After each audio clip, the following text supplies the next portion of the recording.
वो कौन सा कंट्री ऐसा है जिसमें रमजान में चीजें महंगी हो और वो वाहिद पाकिस्तान मुल्क। अब बात करेंगे महंगाई के हवाले से। लाहौर में खजूर की डिमांड बढ़ते ही कीमत में इजाफा कर दी। 300 रुपए वाली खजूर अब 500 रुपए में दस्तयाब है। हर हमारे पैसे की करेंसी की कदर नहीं रही, ठीक है, इसलिए वो रियाल जो है वो बढ़ता जा रहा है। रियाल जो खरीदारी होती है ना सऊदी खजूर की, वो रियालों में से आती है। और हालात देख के अभी ये भी नहीं लगता कि शायद कोई चैनल एक्टिव है। जितना मुंह उतनी बातें। और पाकिस्तान में एटीएम्स का ये हाल है। ये मशीन आप देख सकते हैं, एटीएम मशीन जो है उसका हाल आप देख ही रहे कि क्या है।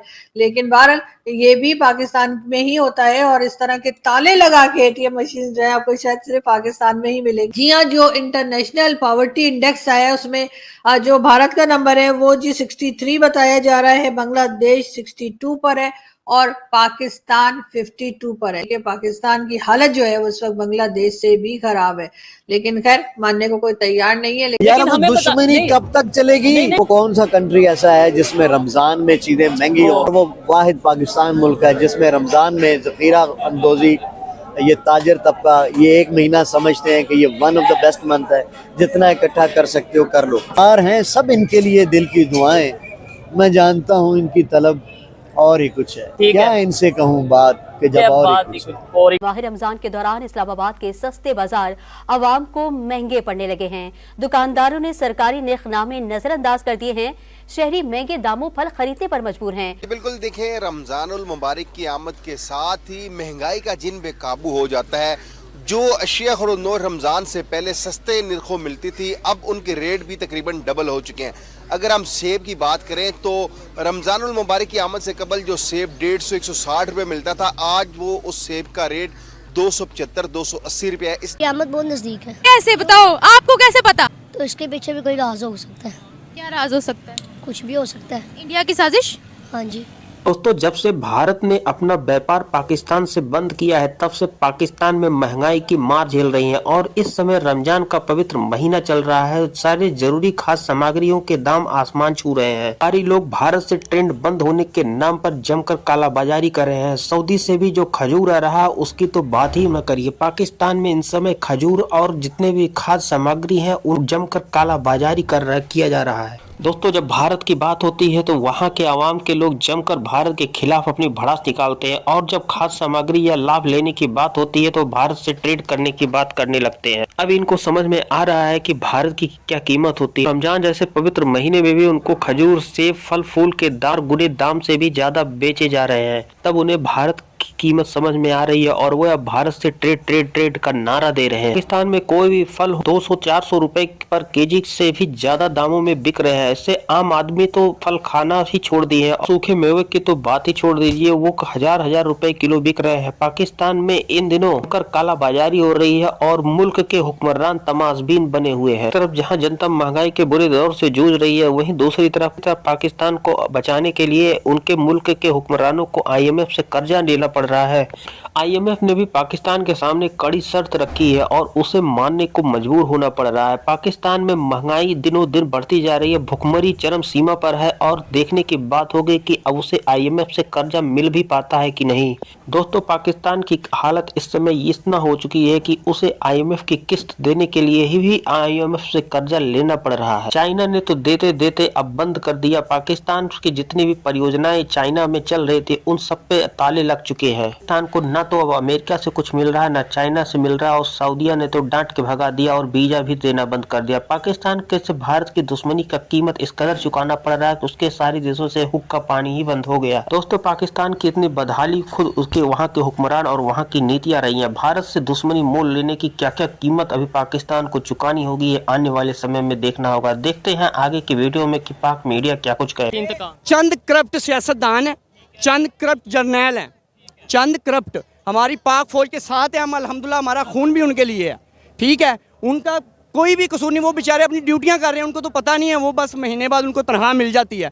लेकिन जो हमारे जर्नैल हैं, इन्होंने अभी तक 1 फुट भी जगह 70 साल हो गए हैं, आप मुझे दिखा दें कि कहाँ भी इन्होंने जो है कोई 1 फुट जगह फतह की हो, ठीक है। यासीन मलिक साहब की फोटो है, ये यासीन मलिक की फोटो है। कश्मीर के हवाले से आपने बात की है, 1 फुट जगह के हवाले से बात की। ये फोटो यहाँ पे लगाने से क्या कश्मीरियों मतलब समझेंगे कि पाकिस्तान वाले हमारे साथ हैं? अभी वहाँ पे डेवलपमेंट, अल्लाह के हुक्म से वो हमारे भाई हैं, कलमा पढ़ने वाले मुसलमान हैं। ये तस्वीर इधर लगाने से अल्हम्दुलिल्लाह उनको पैगाम जाएगा कि हमारे पाकिस्तानी मुसलमान भाई हमारे साथ खड़े हैं और अल्हम्दुलिल्लाह खून के आखिरी कतरे तक लड़ने के लिए तैयार हैं और लड़ेंगे और लड़ते रहेंगे। हम कलमा पढ़ने वाले हैं इंशाल्लाह और कलमे पे डटे रहेंगे इंशाल्लाह।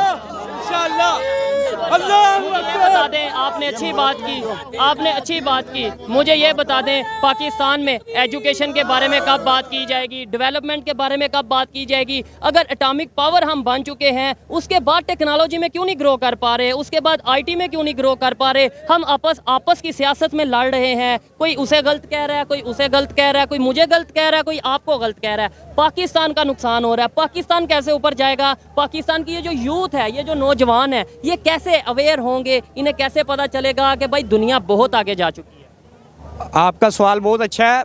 ये इसकी बुनियादी वजह जो है भाईजान, हम लोग दीन से दूर हो चुके हैं। ठीक है, 5 वक्त अजान होती है और 5 वक्त अजान में हमें 20 बार पैगाम मिलता है, आओ नमाज की तरफ, आओ नमाज की तरफ, आओ फलाह की तरफ। ठीक है, हम इधर से सुनते हैं, इधर से निकालते हैं। ठीक है, बुनियादी वजह जो है हमारी तबाही का सबब है, हम लोग दीन से दूर हो चुके हैं। हम नाम के मुसलमान हैं। हमें कुरान पाक को पढ़ के उस पर अमल करना चाहिए, हदीस पे अमल करना चाहिए, ना कि मौलवियों के पीछे भागें। ठीक है, जो बात आपको कोई करे आप उसकी तस्दीक करें पहले कुरान में से कि आया ये अल्लाह पाक ने हमारे लिए ये पैगाम उतारा है कि नहीं उतारा। लोग ये सवाल करते हैं कि बड़े कंट्रीज जो उनसे डेवलपमेंट की तरफ जा रही हैं, इवन चाइना जो उनसे डेवलपमेंट की तरफ बहुत तेज़ी से जा रहा है, इंडिया की बात करें, इवन बांग्लादेश जो हमारे से ही लैदा हुआ वो हमसे बेहतर जा रहा है, क्या वहाँ पे 5 वक्त की नमाज पढ़ी जाती है? जो वो डेवलप, कुछ लोग ये सवाल करते हैं। बिल्कुल, हर जगह पे जो है वो ये नहीं है कि हर बंदा ही नमाज पढ़ता है। ठीक है, ये बात, फिर वो डेवलपमेंट तो कर रहे हैं, लेकिन उनकी कौम के अंदर अल्लाह पाक ने शऊर दिया है अल्हम्दुलिल्लाह। उन्होंने जो है अपने करप्ट सियासतदानों को चुन के मारा है अल्लाह के हुक्म से, इसलिए वो अपना डिसिप्लिन बरकरार रखे हुए हैं। और डिसिप्लिन बरकरार जो कौमें रखती हैं अल्लाह के हुक्म से, वो सिराते मुस्तकीम पर चलती हैं। ठीक है जी, अच्छा लगा बात करके। आइए मजीद किसी से बात करते हैं। बहुत शुक्रिया भाई। जी जी, ये है जी, आप नंबर 1 थोड़ा सा आके आ जाएं। बिस्मिल्लाहिर्रहमानिर्रहीम। नंबर 1 तो आप एजुकेशन की बात करते रहे, मुझे बहुत पसंद आई आपकी बात, लेकिन तसल्ली बख्श जवाब नहीं मिल सका। ऐसे ही है, मतलब हम जज्बाती नारे लगा देते हैं, हम जलसे कर लेते हैं। एजुकेशन के ऊपर यहाँ पे आप माजरत के साथ यहाँ पे एजुकेशन के हवाले से बात हुई? हाँ जी बिल्कुल नहीं। अच्छा, नंबर 1 तो एजुकेशन जो है ना, उसकी जो डिवाइडिंग है ना, वो इस तरह की है कि गरीब का बच्चा गरीब, मिडिल क्लास अमीर, सेल्फ मेड चीज़ें बना रहा है। इंडिया MRI भी ऐसी टेक्नोलॉजी लेके आ रहा है जो बहुत लेटेस्ट टेक्नोलॉजी है। अब इंडिया ने वो मिसाइल बनाया तो डेफिनेटली सारी उसकी मांग भी करेंगे। मतलब क्या कि इंडिया को फॉलो करेंगे। इंडिया अपनी टीचिंग में AI लेके आ रहा है। ठीक है, उसमें अब कंट्रीज उनको फॉलो में टीचर भी आ गई है जी। हाँ। मैं वही न्यूज़ देख रहा था। इसके बाद फार्मिंग में वो AI वेदर लेके आ गए हैं, तो इंडिया कंट्रीज उसको भी फॉलो करेंगे। मतलब कहने का यह है कि दोस्तों, इस तरीके से इन दिनों पाकिस्तान में जो महंगाई की मार जनता झेल रही है, उसको लेके पाकिस्तानी हुक्मरान न कुछ बोलने को तैयार है और न ही वहां के अधिकारी कुछ बोलने के लिए तैयार है। फिलहाल पाकिस्तान को भूखे, गरीबी और भुखमरी पर छोड़ दिया गया है। पिछले दिनों पाकिस्तान में आई बाढ़ से वहां के खाद्यान्न की हालत काफी ज्यादा चिंताजनक है। वहां पे उनका भंडारण स्टॉक पूरी तरीके से खाली है और वे केवल दूसरे देशों से मंगाए गए खाद्यान्न पर निर्भर है। और पाकिस्तान में अगर फल और सब्जियों की बात करें तो वो भी उनकी पैदावार उनके जरूरत से काफी कम है। भारत से पूरी तरीके से